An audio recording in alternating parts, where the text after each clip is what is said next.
Hi everyone, எல்லாருக்கும் வணக்கம். Welcome to my channel Manchatti which means mud pot. இன்றைக்கி நம்ம சேனலில் செய்ய போகிறது ரொம்ப ஈஸியான ஒரு ஈவினிங் ஸ்நாக் ரெசிபி. இதை வந்துட்டு நம்ம ஒரு 5 மினிட்ஸ்க்குள்ளே வீட்டில் செஞ்சு முடிச்சிடலாம். இது வந்துட்டு கர்நாடகாவில் ரொம்ப ஃபேமஸான ஒரு ரெசிபி. மங்களூர் போண்டான்னு சொல்லுவாங்க. எல்லார் வீட்லேயும் ஏதாச்சும் ஈஸியாக செய்யணும்னு நினச்சா இது எல்லார் வீட்லேயும் செய்வாங்க. இந்த ரெசிபி செய்கிறது இப்போ எப்படின்னு பார்க்கலாம். பாருங்கள், நான் இந்த ரெசிபி செய்கிறதுக்காக 1 கப் அளவுக்கு மைதா மாவு எடுத்திருக்கேன். இது வந்துட்டு நம்ம மைதாவில் தான் செய்ய முடியும். கோதுமை மாவில் செஞ்சிங்கன்னா அவ்வளோ நல்லா இருக்காது. அது கூடவே 1/4 கப் அளவுக்கு குட்டி குட்டியாக கட் பண்ணி வச்ச கேரட், 1/4 கப் அளவுக்கு ஆனியன், அதையும் நான் குட்டி குட்டியாக தான் கட் பண்ணி வச்சுருக்கேன். 2 பச்சை மிளகா, கொஞ்சமாக நம்ம கட் பண்ணி வச்ச கொரியாண்டர் ஆட் பண்ணிக்கலாம். தேவையான அளவுக்கு உப்பு, 1/4 டீஸ்பூன் அளவுக்கு குக்கிங் சோடா, அது கூடவே நம்ம கொஞ்சமாக கருவேப்பிலை சேர்த்துக்கலாம். எல்லாத்தையும் சேர்த்து நம்ம 1 டைம் நல்லா மிக்ஸ் பண்ணிக்கணும். நீங்கள் இது கூட எந்த வெஜிடபிள் வேணாலும் இன்னும் நீங்கள் ஆட் பண்ணிக்கலாம். லைக் கேப்சிகம் அதெல்லாம் ஆட் பண்ணிங்கன்னா கூட ரொம்ப டேஸ்டியாக இருக்கும். அதுக்கப்புறம் இந்த ரெசிபிக்கு வந்துட்டு குக்கிங் சோடா ஸ்கிப் பண்ண முடியாது. குக்கிங் சோடா சேர்த்திங்கன்னா மட்டும்தான் இது வந்துட்டு நல்லா ஃப்ளஃபியாக சாஃப்டாக வரும். எல்லாத்தையும் சேர்த்து நல்லா மிக்ஸ் பண்ணியாச்சு. இப்போ ஒரு 1/4 கப் அளவுக்கு நான் தயிர் ஆட் பண்ணுறேன். நல்ல புளி வந்த தயிரை பார்த்து எடுத்துக்கோங்க.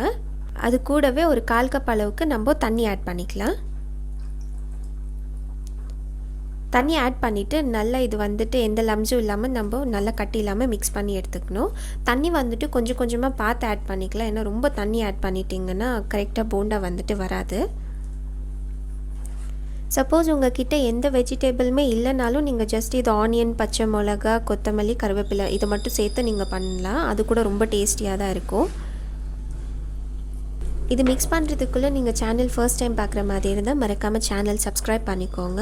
அப்படியே பக்கத்தில் இருக்க பெல் ஐக்கன் கூட ப்ரெஸ் பண்ணுங்கள். அப்போ தான் வீடியோ போஸ்ட் பண்ண உடனே உங்களுக்கு நோட்டிஃபிகேஷன் வரும்.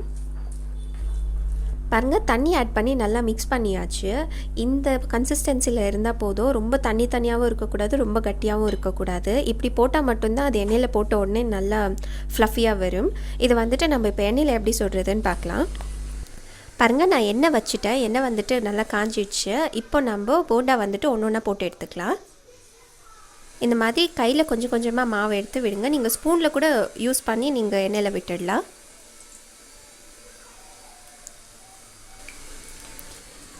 எல்லாத்தையும் போட்டுட்டு இது வந்துட்டு ஒரு 1 மினிட் நம்ம அப்படியே எண்ணெயில் வேக விட்டுடணும். எண்ணெயில் வெந்ததுக்கப்புறம் தான் நம்ம திருப்பி விட முடியும்.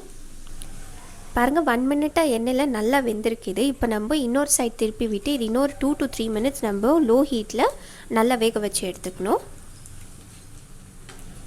இது வெந்த உடனே அப்படியே ஆயிலில் மேலே ஃப்ளோட் ஆக ஆரம்பிக்கும். இந்த மாதிரி மெதுவாக எல்லா சைடும் திருப்பி விட்டு கோல்டன் கலர் ஆகிற வரைக்கும் நீங்கள் ஃப்ரை பண்ணி எடுத்துக்கோங்க. பாருங்கள், எல்லா சைடும் நல்லா கோல்டன் கலர் இருக்குது. வெளியில் வந்துட்டு நல்லா கிறிஸ்பியாக இருக்குது. இந்த டைமில் நம்ம இது ஆயிலேருந்து எடுத்துடலாம்.